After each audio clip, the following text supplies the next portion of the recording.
I remember that day so vividly even now all these years later. It was early summer and the sun hung high in the sky casting a heat that clung to everything like a damp cloth, the kind of heat that seems to radiate from the earth itself, turning the air into a thick, almost tangible mass. Alex and I had been stuck in the grind of city life for what felt like forever, rushing from one obligation to the next, our schedules filled to the brim with work and deadlines. We needed to escape, to disconnect.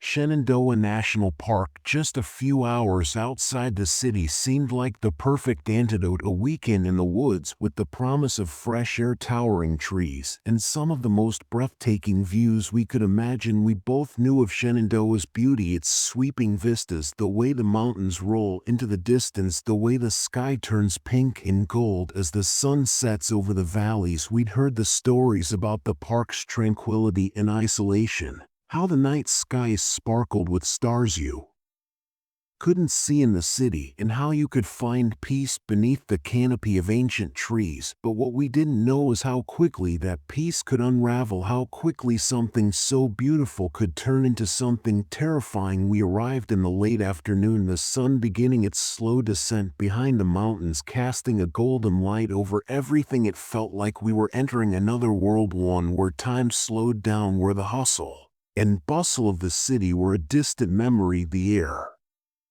smelled fresh, almost sweet, with the scent of pine and earth. The breeze whispered through the leaves of the trees, and the distant sounds of birds and insects filled the air, creating a gentle soundtrack for the world we had stepped into. We set up camp near the Skyland area, a popular spot that's known for its stunning views and relative accessibility. It wasn't exactly a backwoods adventure, but it was the kind of place where you could escape for a few days without needing to trek for hours to find solitude. The Skyland area was surrounded by dense woods and wild meadows that wound their way through the forest, offering glimpses of breathtaking vistas. It was perfect for what we wanted, an easy escape, a chance to recharge. Little did we know that our peaceful retreat would quickly take a darker turn. After setting up camp, we spent the next few hours soaking in the beauty of the place. We didn't rush, didn't have a schedule to keep. Alex, as usual, was in high spirits. He tossed a stick for his dog, Max, who took off into the underbrush with a burst of energy. Max, with boundless enthusiasm for anything that involved running, jumping, or sniffing around in the woods. We both laughed as we watched him chase the stick, disappearing into the foliage, his tail a blur of motion. "Do you think we could live here?" Alex asked, casually, plopping down onto a large rock and looking out over the rolling hills that stretched in every direction. His tone was light, but there was an underlying sense of yearning, of wishing for a simpler life, a life without the pressure of deadlines and expectations. I thought about it for a moment, my eyes scanning the horizon. It was tempting, the peace, the isolation, the beauty. It was everything we needed. But then my thoughts drifted to the harsh winters that could freeze this place solid, to the isolation that could feel suffocating if you weren't prepared for it. "Maybe," I said finally, "but imagine the winters. It's beautiful now, but come January, it's a whole different world." Alex nodded, agreeing. "Yeah, true, snowed in for months. Not sure I'm ready for that kind of isolation." We spent the afternoon in a haze of easy conversation, talking about everything and nothing at all. It was the kind of conversation that only happens when you're with an old friend, when the world seems to slow down and the weight of the ordinary falls away. Max, after wearing himself out with a game of fetch, lay down at our feet, his tail thumping lazily against the ground. The fire crackled as we built it higher, sending a warm glow flickering into the gathering darkness. The sounds of the forest around us were soothing, almost hypnotic. The rustling of leaves in the breeze, the distant chirping of crickets, the occasional snap of a twig underfoot. Everything seemed so peaceful, too peaceful. As night fell, the temperature dropped quickly, the air turning cooler as the sun vanished behind the mountains. We huddled closer to the fire, the warmth of the flames a welcome contrast to the chill creeping in From the surrounding woods, the crackling of the fire was the only sound that accompanied our voices as we swapped stories. It felt like the world was a million miles away, like nothing could touch us here in the forest, wrapped in the safety of the firelight. But then something shifted. Max, who had been lying quietly by the fire, suddenly stiffened. His body went rigid, his tail flicking nervously, his ears stood straight up, and his eyes locked on something in the darkness beyond the camp. The low growl that rumbled from his throat was like a warning, a deep guttural sound that sent a chill up my spine. It wasn't the playful growl of a dog guarding his territory, but something far more serious. "Max, what is it?" Alex asked, his voice a little unsteady. As he crouched down beside the dog, he reached out to calm him, but Max wouldn't budge. The growl deepened, a low, continuous rumble that seemed to vibrate in the air. Before we could process what was happening, we heard footsteps. They were soft at first, distant, but growing steadily louder, crunching through the underbrush, heavy and deliberate, too heavy for an animal, too purposeful to be a random wanderer. My pulse quickened, and the warmth of the fire suddenly felt far too distant. "Hello," I called out, my voice steadier than I felt. The footsteps didn't stop, they were moving closer, and I could feel the hair on the back of my neck standing on end. This wasn't right. This wasn't how things were supposed to go. Alex grabbed the flashlight from his backpack, the beam of light cutting through the darkness, but there was nothing there, just the endless black of the woods, the trees bending in the wind, and the flickering light of the fire. The footsteps stopped. "Let's check it out," Alex said, though his voice was tight with unease. We moved cautiously into the darkness, the flashlight beam trembling slightly in Alex's grip as we made our way toward the noise. The air was thick with tension, the silence stretching around us like a tangible thing. The footsteps had stopped, but the feeling of being watched, of being followed, never did. Every rustle in the bushes, every whisper of the wind made me jump. And then, as we moved deeper into the woods, it came, a voice: "You shouldn't be here." We spun around, the flashlight beam whipping, to find the source. There, standing at the edge of the camp, was a man. He was partially obscured by shadows, his form hidden in the dark, but there was no mistaking his presence. He was tall, with a way frame, his face obscured by a thick graying beard. His eyes, though those eyes, I'll never forget them, they glinted in the fur light, an unnatural shine to them, like they were reflecting something much deeper and darker than the flame. "We're just camping," Alex said, his voice trying to sound calm, but I could hear the slight quiver in it. "This isn't a place for camping," the man rasped, his voice low, rough, as if he hadn't spoken in years. "Not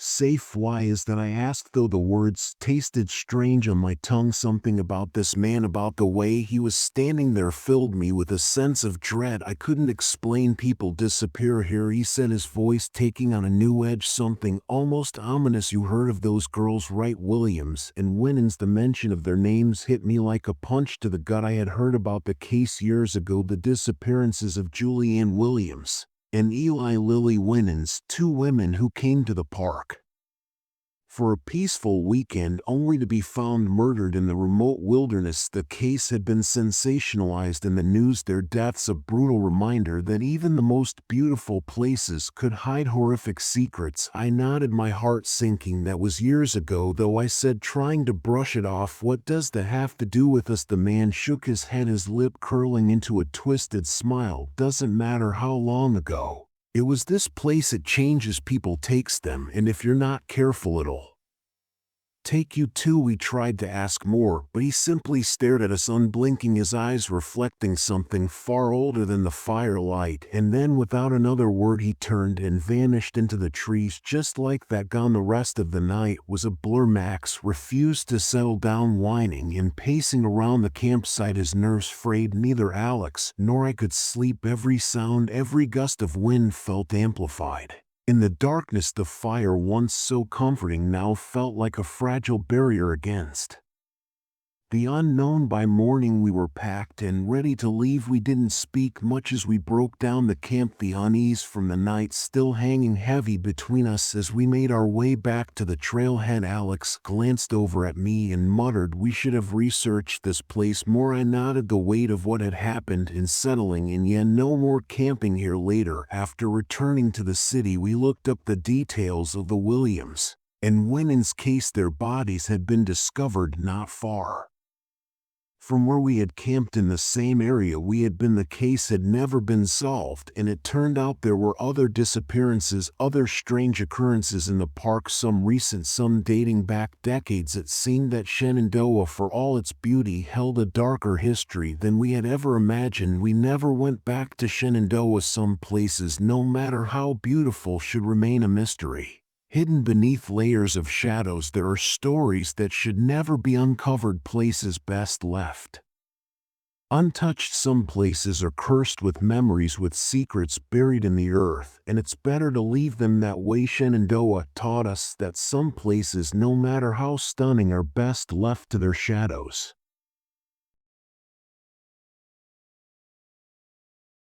I had been a park ranger at Shenandoah National Park for just under a year when it all began. It was the kind of job I had taken to escape the frenzied pace of city life, a refuge from the constant noise, the ever-present rush, the ceaseless flow of people, and the clamor of modern society. Shenandoah's beauty had drawn me in, the sprawling vistas, the ancient trees, the soothing quiet of the wilderness that enveloped you the moment you stepped off the beaten path. The forest was pure, untouched in ways that the world outside seemed to have forgotten, but in hindsight I would come to understand that the wilderness, for all its majesty, can hold more than just peace. Sometimes it hides secrets, and danger can lie just beneath the surface. The day it happened started like any other, a typical May afternoon. The forest had come alive with the warmth of spring, the trees swelling with new growth and the vibrant green of fresh leaves, giving the entire park a rejuvenated, almost magical feel. The air was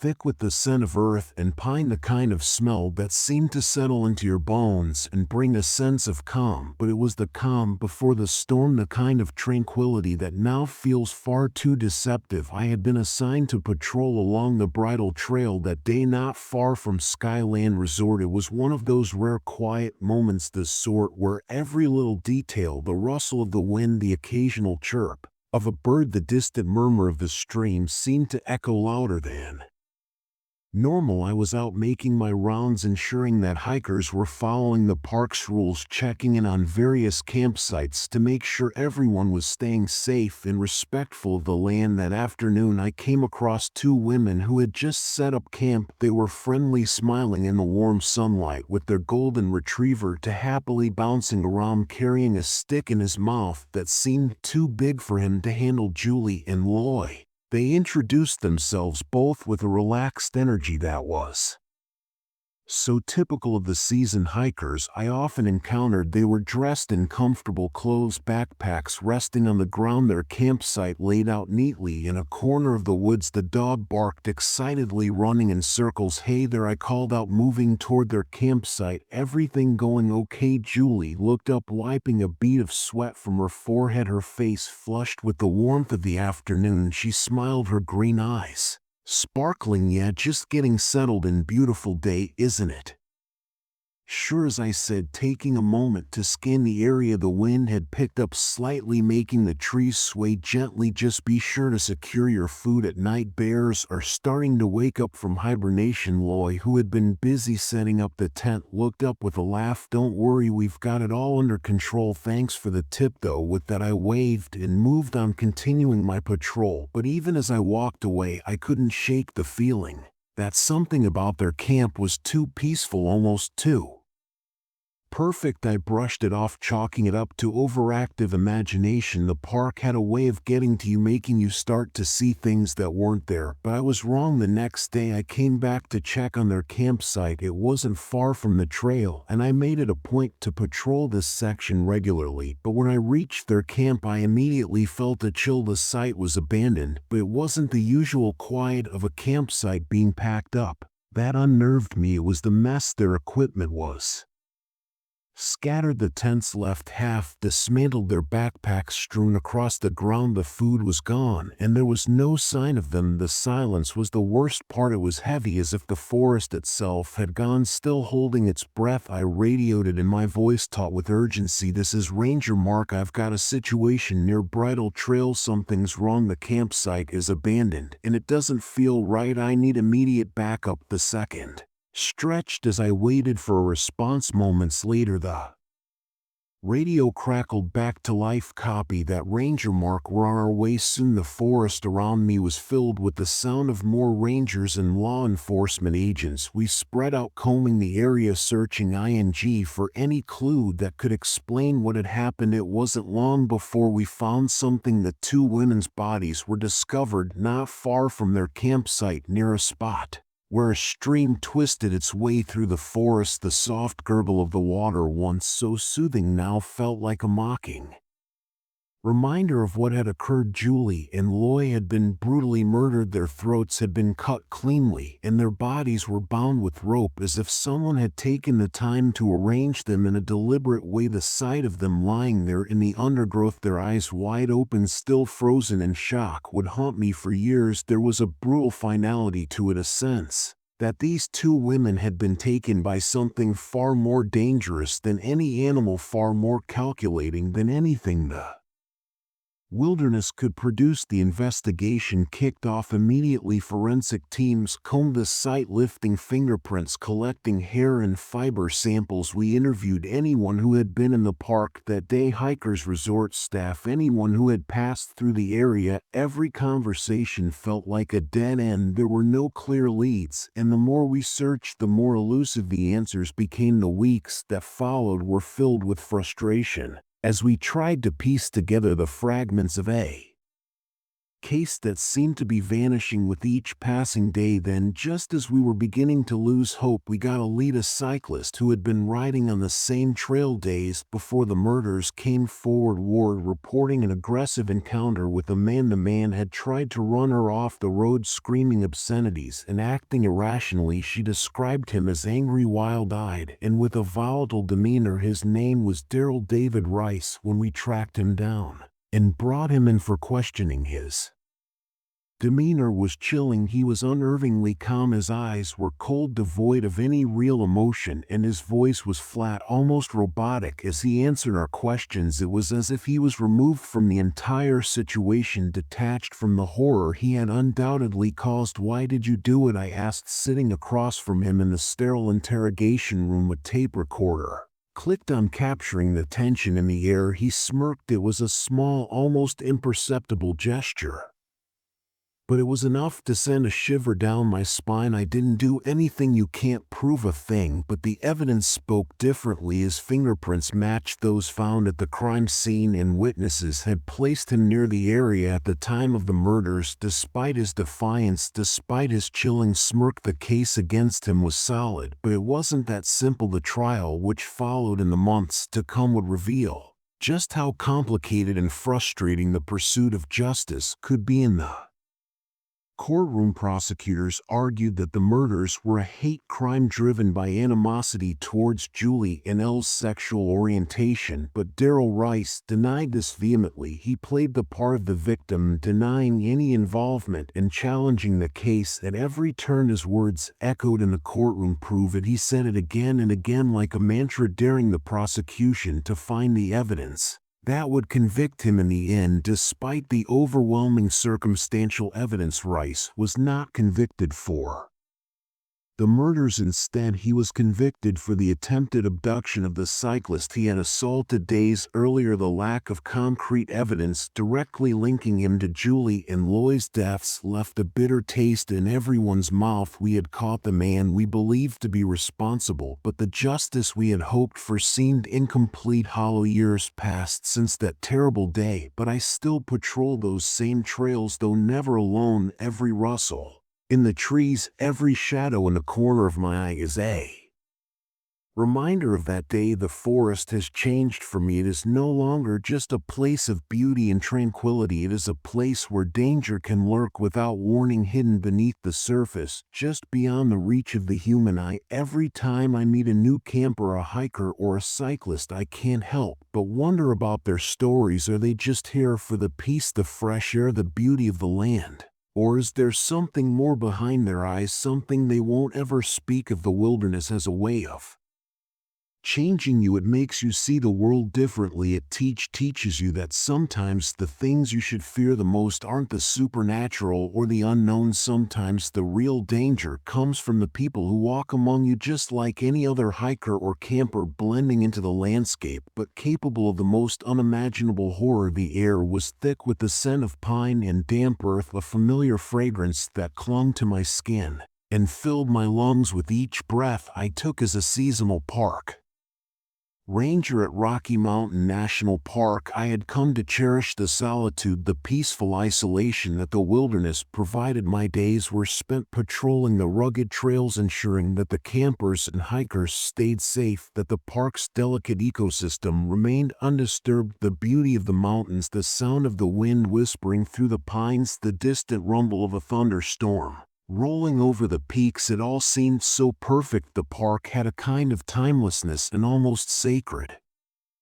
feeling. But that summer of 1978, everything changed. At first it was subtle, just little things that didn't add up. A missing backpack here, a forgotten sleeping bag there, and occasionally an abandoned tent. I assumed it was the usual result of careless campers, or perhaps the occasional bear scavenging for food. It wasn't unusual for hikers to leave things behind, and the park was vast enough to hide any signs of a wild animal's pilfering. I wasn't concerned yet, but then came the first report of something more unusual, more troubling. A pair of seasoned hikers, just back from a week-long trip through the backcountry, came to the ranger station one afternoon. They were both visibly shaken, their faces pale and their eyes wide with unease. They sat in the small waiting area, their bodies stiff, as if they were afraid to let their guard down. Something's wrong out there. The man, a grizzled fellow with a thick beard and the kind of weathered face that only years on the trail could produce, said. We saw a man watching us. He was at the edge of the trees, just standing there, not moving. We tried to approach, but as soon as we did, he disappeared. His companion, a woman in her late 20s, nodded, her hands tightly gripping her backpack like a lifeline. It wasn't just that he was there, it was the way he looked at us, like he was waiting for something. I listened quietly, making notes, but I couldn't shake the sense that this wasn't just some random encounter. The man's description of the figure was vague but unsettling. He spoke of a tall, gaunt individual, a person who looked like they had been living off the land for far too long. The figure had wild, unkempt hair, a face that seemed to be nothing but sharp angles, and eyes that gleamed unnervingly in the fading light. The strange part was that he didn't speak, didn't make a sound. He simply stood there watching, waiting. Over the next few weeks, more reports came in, more hikers, more campers, all describing the same unsettling figure. They spoke of a man who appeared at dusk, always near the edge of the trees, never crossing into the open. He didn't approach, but he never left either. He was always just there, a constant silent presence at the edge of the park's vast, untamed wilderness. I couldn't dismiss these reports any longer. Something was wrong, but I still couldn't quite put my finger on it. People were afraid, but no one seemed to know what they were truly afraid of. Was it just a solitary figure, a hermit perhaps, or something darker? Then came Sarah and Mark. They were a young couple just looking for a weekend getaway. They'd driven up from Denver, eager to hike, camp, and enjoy the pristine wilderness. When they arrived at the ranger station, they were visibly shaken, their clothes dirty, their eyes wide with a kind of fear I couldn't understand. They didn't look like the kind of people who would be easily frightened, but there was no mistaking the terror in their eyes. He was there, Sarah whispered, her voice trembling. We thought we were alone. We'd set up camp by the creek, just enjoying the quiet, but then we saw him standing in the trees watching us. Mark nodded, his face pale, his fists clenched. He didn't say anything, just stood there, but when he looked at us, it felt like he knew us, like he was waiting for something. He had something in his hands wrapped in cloth.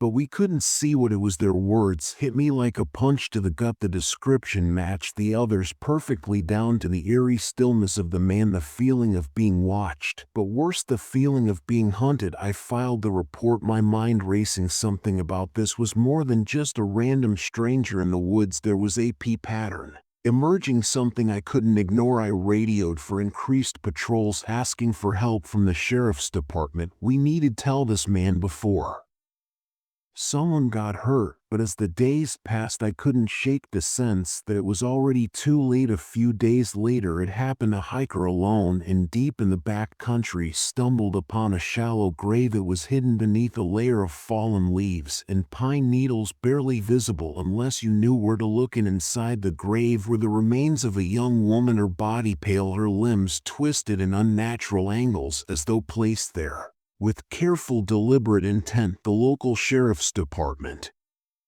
took over the investigation, but the park was suddenly a place of fear, of suspicion. Everyone from the seasoned rangers to the casual campers felt the weight of the unknown pressing down on them. I remember one patrol late at night when the moon was obscured by thick clouds. The world seemed to dissolve into darkness, the air heavy with the impending storm. The engine of my Jeep hummed softly as I drove along the winding forest roads, my headlights cutting through the blackness like a knife. The forest around me felt alive, as though it were watching, listening. I kept my speed slow, my senses alert, my mind constantly replaying the reports, the descriptions. The feeling of dread that had taken root in my chest, and then I saw it, movement at the edge of the road. My heart skipped a beat. I hit the brakes, the tires screeching as I came to a halt. There, just at the edge of the tree line, stood the figure, the same gaunt, thin man. His wild eyes gleamed in the darkness, reflecting the light of my headlights like an animal's. He stood perfectly still, his clothes ragged and torn, his body too thin, as though life had been drained from him over months of living in the wilderness. In his hand he held something wrapped in cloth, just as Sarah and Mark had described. A cold shiver ran down my spine. I reached for my radio, my hand shaking as I pressed the button. Dispatch, this is Ranger 47. I've got a visual on the suspect. He's near mile marker 12, requesting immediate backup. But he didn't move, he didn't run, didn't even flinch. He just stood there, his eyes locked on mine. There was no fear, no hesitation, just a cold, empty stare that sent a chill straight to my bones. I reached for my sidearm, my hand trembling. Put the knife down, I ordered Ed, my voice as steady as I could make it. You're under arrest. But instead of complying, he slowly unwrapped the cloth. My heart slammed in my chest as the object inside came into view, a large, wickedly sharp knife, its blade glinting menacingly in the dim light. It was stained with what looked like dried blood, a sickening shade of brown that made my stomach twist. Don't come any closer, I warned, my voice low, my finger resting on the trigger of my weapon. Put it down. He didn't respond. Instead, he took a deliberate step forward, his eyes never leaving mine. I could smell him now, a nauseating mix of sweat, dirt, and something more, something metallic. I wanted to recoil, but I couldn't tear my eyes away. Then, just as I was about to make my move, the unmistakable wail of sirens cut through the air. The backup had arrived. 2 sheriff's cars came barreling down the road, lights flashing, sirens screaming. The man didn't resist as they pulled him from the shadows and cuffed him, his expression eerily calm, as though he had been expecting this all along. The investigation that followed uncovered a truth so horrifying it sent shivers through my bones. His name was Thomas. He had been living in the park for months, completely off the grid, stealing from hikers and campers to survive. He had been responsible for the murder of the young woman whose body had been found in the shallow grave. But that wasn't the worst of it. Over the past 2 years, several other people had gone missing in the park, their disappearances unexplained. Thomas was the one who had taken them one by one, luring them into the wilderness. And why? What had driven him to this? The answers weren't clear. It turned out that Thomas was a fugitive wanted for a violent crime in another state, and the park had seemed like the perfect hiding place. But the killings were something different, something darker, something more personal. The trial was a media friend. Why? The details that came to light were gruesome. Beyond belief, the park, once a sanctuary, was forever tainted by what had happened there. Thomas was sentenced to life in prison, but the memory of that summer haunted me for years. Even now, decades later, I still think about those nights, those dark, oppressive nights when the park felt like it was holding its breath, the dread that I couldn't shake, the feeling that something was out there, something human and terrifying, stalking the quiet wilderness. The woods were no longer a sanctuary for me, they were a reminder that darkness can lurk anywhere, even in the most beautiful places, and sometimes the most dangerous predator isn't a bear, a cougar, or a wolf, it's a man.